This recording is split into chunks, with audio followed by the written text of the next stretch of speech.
जय हिंद साथियों, नमस्ते, वंदे मातरम। हम लोग बात करेंगे नीट 2023 की और पीएनएसटी 2022 की। इसमें साथियों आप सभी लोगों के लिए बहुत ही शानदार और बेस्ट कंटेंट मैं आपके लिए लाया है। प्रतिदिन आपकी ये क्लास होने वाली है और आई होप आप लोगों को पसंद आएगा। ठीक है, ये बेस्ट साइन के क्वेश्चन है और आपको प्रतिदिन मैं करवाने वाला हूँ। आपको कल जो है 2-3 दिन से लगातार हमारी ये क्लासेस प्रोवाइड की जा रही है, तो आप लोग बने रहिए समाधान स्टडी के साथ। तो चलिए स्टार्ट करते हैं ये सेशन आप सभी लोगों के लिए। देखिए साथियों, पहला क्वेश्चन आपके स्क्रीन पर है कि निम्न जैविकों को उनके द्वारा उत्पादित वस्तुओं से सुमिलित करना है। सुमिलित कीजिए। लैक्टोबैसिलस और सेकेरोमाइसिस और स्पर्जिलियस और एसिटोबैक्टर, पनीर, दही, सिट्रिक अम्ल, ब्रेड या एसिटिक अम्ल। तो साथियों सभी को नोट करना है और सभी को ध्यान रखना है, ठीक है, कि जो आपका लैक्टोबैसिलस की बात करें तो वो होगा आपका दही, सेकेरोमाइसिस की बात करें वो होगा आपका ब्रेड, और एस्परजिलियस नाइजर की बात करें ये होगा आपका सिट्रिक अम्ल, और आपका जो है एटोबैक्टर की बात करें तो एटोबैक्टर होगा आप लोगों का एसिटिक अम्ल। तो आप सभी का राइट आंसर बन जाएगा ऑप्शन नंबर बी। क्या बन जाएगा? Option number B is a right answer, और सभी साथियों ने यह आंसर कर पाया होगा। ठीक है साथियों, आगे बढ़ते हैं। और चैनल पर नए हैं तो चैनल को सब्सक्राइब करिए। अगर आप लोग आज से भी तैयारी करते साथियों तो बहुत ही अच्छी आपकी तैयारी हो जाएगी। इन जो है हमारे पास दिनों, इन बचे हुए दिनों में बोल के चलिए, मान के चलिए हमारे पास 180 डेज़ है। साथियों आपको 180 डेज़ लग रहा है, पर मैं आपको जो है एक रणनीति की तरह पढ़ा रहा हूँ। देखिए मैंने ये सेशन आपके लिए अलग से लाया है। बायोलॉजी, केमिस्ट्री, फिजिक्स तो चल ही रहा है, साथ में ये वाला जो टॉपिक है ये सेशन आपके लिए बहुत अलग है। साथियों बहुत ज़्यादा बेनिफिट होगा आप लोगों के लिए, तो आप लोग जो है समाधान स्टडी के साथ अंत तक बने रहिएगा। देखिए क्या बोला है, फ्लोएम में शर्करा की गति की दिशा कौन सी होती है? तो देखिए बहुशाखीय, या फिर आपका ऊर्ध्वगामी, या अधोगामी, या द्विदिशागामी। तो साथियों सभी लोग नोट करिएगा, आपका जो राइट आंसर बन जाएगा द्विदिशागामी। अगर आप सभी ने ऑप्शन नंबर डी लगाया है तो बिल्कुल आपका राइट आंसर होगा, बिल्कुल आपका करेक्ट आंसर हो पाएगा। आगे देखिएगा, बोला है कि कुछ पादपों में मादा युग्मक बिना निषेचन के भ्रूण में परिवर्तित हो जाता है। इस घटना को क्या कहा जाता है? तो स्वयुग्मन, या फिर आपका जो है अनिषेचक फलन, युग्म संलयन, या अनिषेचन। तो सभी लोग साथी नोट करिएगा, राइट आंसर की बात करें ऑप्शन नंबर डी होगा। क्या होगा? अनिषेचन फल। Option number D is a right answer. क्या होगा? ऑप्शन नंबर डी इसका करेक्ट आंसर होगा। बीज में विशिष्ट बीजांडकाय को क्या कहा जाता है? बीज में विशिष्ट बीजांडकाय को क्या कहा जाता है? निभाग, जो है परिभ्रूणपोष, नाभिका, या फिर आपका अंत कवच। तो साथियों नोट करिएगा, राइट आंसर क्या हो जाएगा आपका? परिभ्रूणपोष। क्या आंसर हो जाएगा? परिभ्रूणपोष is the right answer, option number B. चलिए आगे बढ़ते हैं, ध्यान दीजिएगा नेक्स्ट क्वेश्चन क्या है। नेक्स्ट क्वेश्चन की बात करें, बोला गया है आप सभी के लिए कि अनुवांशिक मानचित्र के निर्माण के लिए कौन सी मानचित्र इकाई सेंटीमार्गन अपनाई गई है? तो आप लोग आंसर करिएगा कि 10% क्रॉस ओवर को निरूपित करते हुए दो अभिव्यक्त जीनों के मध्य दूरी की एक इकाई, 10% क्रॉस ओवर को निरूपित करते हुए दो अभिव्यक्त जीनों के मध्य दूरी की एक इकाई, या फिर ऑप्शन नंबर सी। जी हाँ साथियों, 1%। कितनी साथियों? 1% क्रॉस ओवर को निरूपित करती हुई गुणसूत्रों पर जीनों के बीच दूरी की एक इकाई। ऑप्शन नंबर सी करेक्ट होगा। क्या आंसर होगा? Option number C is a right answer, और सभी साथियों ने ऑप्शन नंबर सी कर पाया होगा। आगे देखिएगा नेक्स्ट क्वेश्चन की बात करें, क्या बोला गया है। साथियों आपके लिए नेक्स्ट क्वेश्चन आ चुका है। यदि एक व्यक्ति का हृदय निकास 5 लीटर अनुशीतलन के अंत में नीलियों में रुधिर आयतन 100 ml योम नीली प्रकुशन के अंत में 50 ml है, तब उनकी हृदय दर क्या होगी? तो साथियों नोट करना, उनकी हृदय दर की बात करें तो ऑप्शन नंबर सी होगा आपका 100 स्पंदन प्रति minute. Option number C correct होगा। क्या होगा? Option number C is a right answer. तो सभी बंधु ध्यान रखिएगा, क्या राइट आंसर बन जाएगा? ऑप्शन नंबर सी बन जाएगा। आगे चलते हैं, ध्यान दीजिएगा। नेक्स्ट क्वेश्चन की बात करें। थियोबैसिल्स जीवाणुओं का एक समूह है जो कि निम्नलिखित में से कौन सा कार्य करने में सहायता करते हैं? नाइट्रोजन स्थिरीकरण या फिर रसायन स्वपोषित स्थिरीकरण, नाइट्रीकरण या विनाइट्रीकरण? तो आपका जो राइट आंसर बन जाएगा वो बन जाएगा आपका ऑप्शन नंबर डी, विनाइट्रीकरण।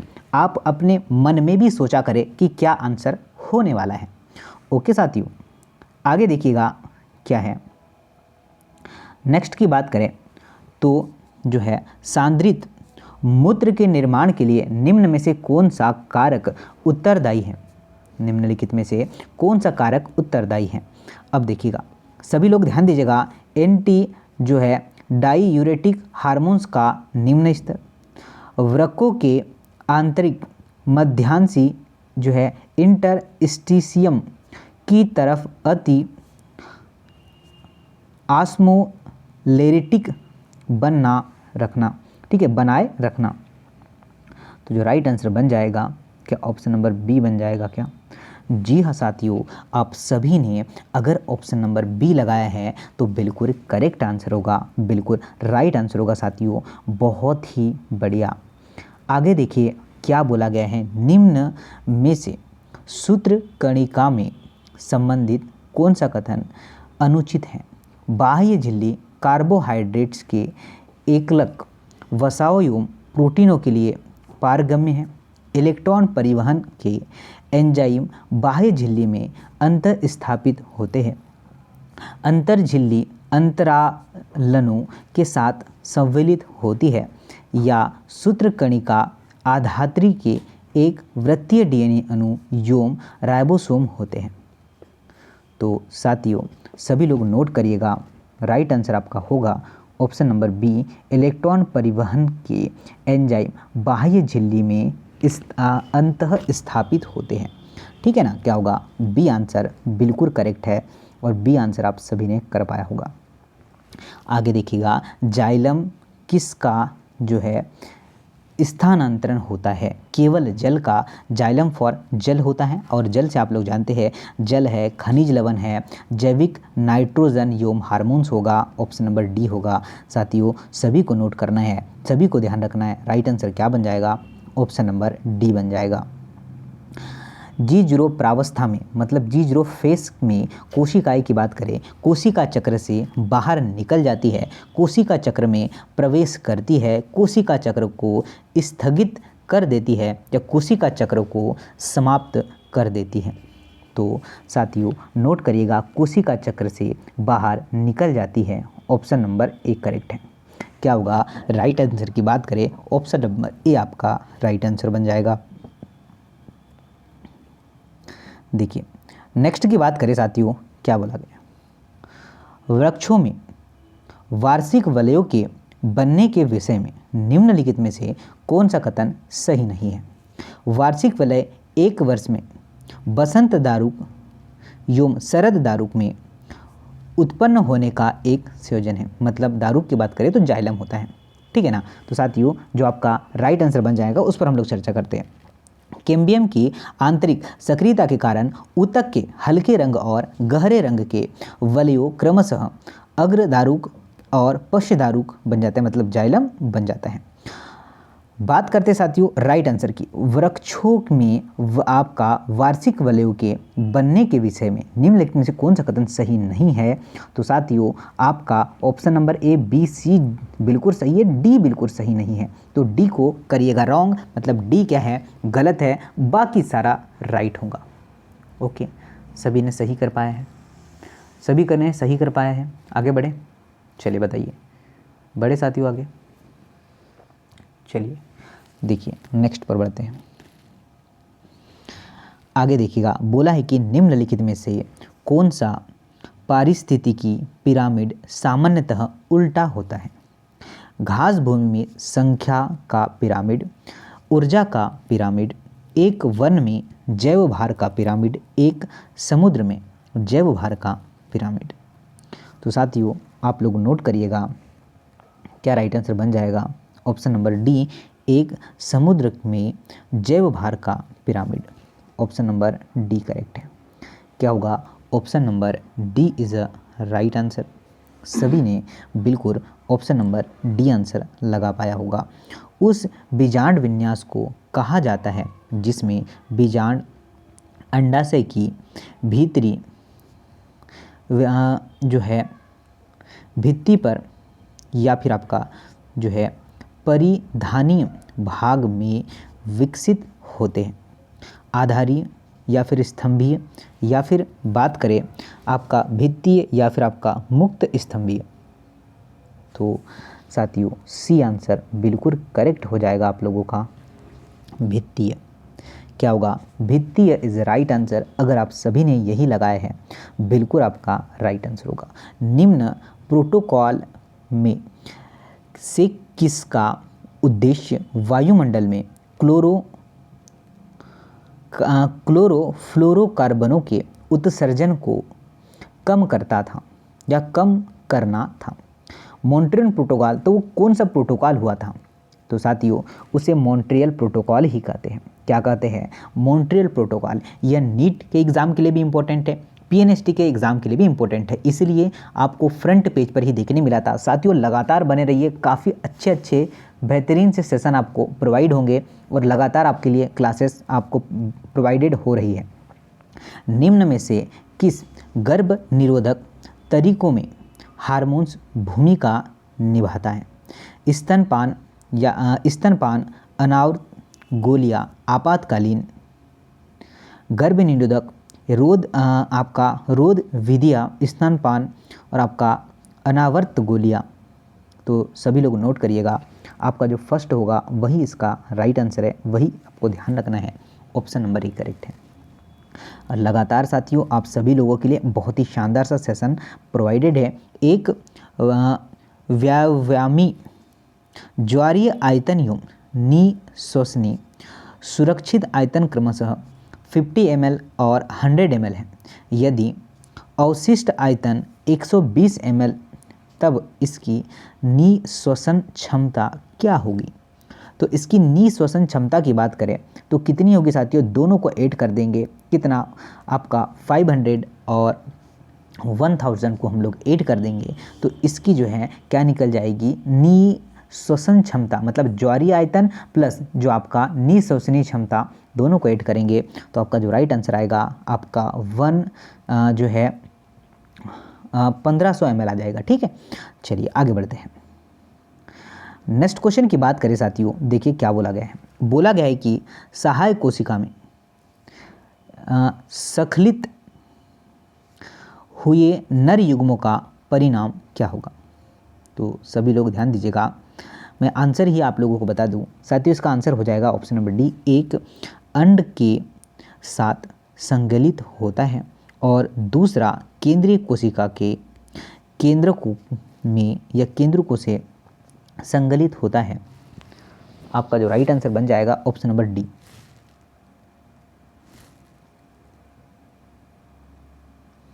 पादपों में पुष्पन को प्रेरित करने के लिए आवश्यक प्रकाश काल को बोध करने का स्थान कौन सा है। पार्श्व कलिका, या फिर आपका होगा पल्लव, या फिर होगा आपका प्ररोह, शीर्ष, या फिर पत्तियां। तो साथियों नोट करिएगा, पत्तियां इसका बिल्कुल करेक्ट आंसर होगा। ठीक है, क्या होगा, पत्तिया is the right answer, option number D is the right answer. सभी लोगों ने कर पाया होगा साथियों, बहुत ही अच्छा, बहुत ही अच्छा। आम का वैज्ञानिक नाम कैरोलस लिनस द्वारा सर्वप्रथम व्यक्त किया गया सही लिखित वैज्ञानिक नाम क्या है? तो ये तो सभी को पता है, ठीक है, मैग्नीफेरा इंडिका इसका नाम होता है। क्या हमारा ऑप्शन नंबर बी आंसर होगा? क्या सभी को पता है, ऑलमोस्ट पता है, पर क्वेश्चन पूछने का तरीका चेंजेस है। अब आप लोग बोलेंगे साथियों, अब डायरेक्ट थोड़ी पूछेगा आपको कि आम का वैज्ञानिक नाम क्या है, साथियों क्वेश्चन घुमाकर पूछेगा। आप देखिए, कोई क्या करता है, फैक्ट के साथ पढ़ता है, कोई रट्टा लगाता है, तो हमें रट्टा नहीं लगाना है, हमें उसको समझना है, और समझने के साथ जो है उस पर हमें जो है उस तरीके से सोचना पड़ेगा एग्जामिनर की तरह, और फिर हमें आगे बढ़ना पड़ेगा। आगे आते हैं, जरा ध्यान दीजिएगा, नेक्स्ट क्वेश्चन क्या बन रहा है। बोला गया है कि निम्नलिखित कथन प्रतिबंध एंडोन्यूक्लियेज एंजाइम के लक्षणों का वर्णन करते हैं, गलत कथन कौन सा है, जरा चुनकर हमें बताना है। तो साथियों सभी को नोट करना है और सभी लोग ध्यान भी रखना है। तो देखिएगा, यह एंजाइम डीएनए के पहचानने के लिए स्थान पर डीएनए अणु को काटता है, जी नहीं। यह एंजाइम डीएनए को विशेष स्थानों पर जोड़ता है और दो में से केवल एक लड़ी को जो है काटता है। तो साथियों आप सभी का राइट आंसर बन जाएगा ऑप्शन नंबर बी। ये बिल्कुल राइट है, बिल्कुल सत्य है, और आपने राइट आंसर कर पाया होगा डेफिनेटली। आगे बोला गया है कि विकासात्मक दृष्टि से जनक बीजाणुभित्त में मादा युग्मोद्भिद के साथ विकासशील तरुण भ्रूण को कुछ समय के लिए धारण करना पहली बार किसमें देखा गया है? लिवरवर्ट, मांस में, या फिर आपका टेरिडोफाइट्स या अनावृत बीजी। तो साथियों सभी को नोट करना है, आपका जो राइट आंसर बन जाएगा वह बन जाएगा आपका टेरिडोफाइट्स। क्या राइट आंसर बन जाएगा साथियों? Pteridophytes is the right answer, option number C इसका करेक्ट आंसर है, और आप सभी ने इसे नोट कर पाया होगा। आगे देखिए, बोला गया है कि जो है एंटीराइजम में एक लाल पुष्प को श्वेत पुष्प के साथ प्रजनन किया, तब F1 में गुलाबी पुष्प प्राप्त हुए। जब गुलाबी पुष्प को स्वपरागित किया गया, तब F2 में श्वेत, लाल और गुलाबी पुष्प प्राप्त हुए। निम्न में से कौन सा कथन गलत है? क्वेश्चन को ध्यानपूर्वक पढ़ना है, गलत कथन हमें बोला गया है, सही ना करिएगा। तो देखिए, यह जो है प्रयोग प्रभाविता को सिद्ध का अनुसरण नहीं करता है, बिल्कुल सही है। F1 में गुलाबी रंग अपूर्ण प्रभावित का कारण जो है आया, बिल्कुल सही है। F2 का अनुपात 1/4 रेड, 2/4 गुलाबी और 1/4 श्वेत है, जी हाँ। तो साथियों आपका जो राइट आंसर है कि इस प्रयोग में पृथक्करण का मिश्रण नियम लागू नहीं हुआ है, तो ये डेफिनेटली आपका राइट आंसर है, इस पर नियम ही लागू नहीं हुआ है, ये हमें ध्यान रखना है। आगे बोला गया है कि ग्लूकोज 6 फास्फेट में परिवर्तन, जो कि आपका ग्लाइकोलिसिस की पहली अनुक्रमणीय अभिक्रिया है, इसके द्वारा उत्प्रेरित होती है। तो आपका जो है एल्डोलेज, या फिर आपका हेक्सोकाइनेज, या फिर आपका इनोलेज, या फिर होगा आपका आपका फास्फो जो है फ्रक्टोकाइनेज।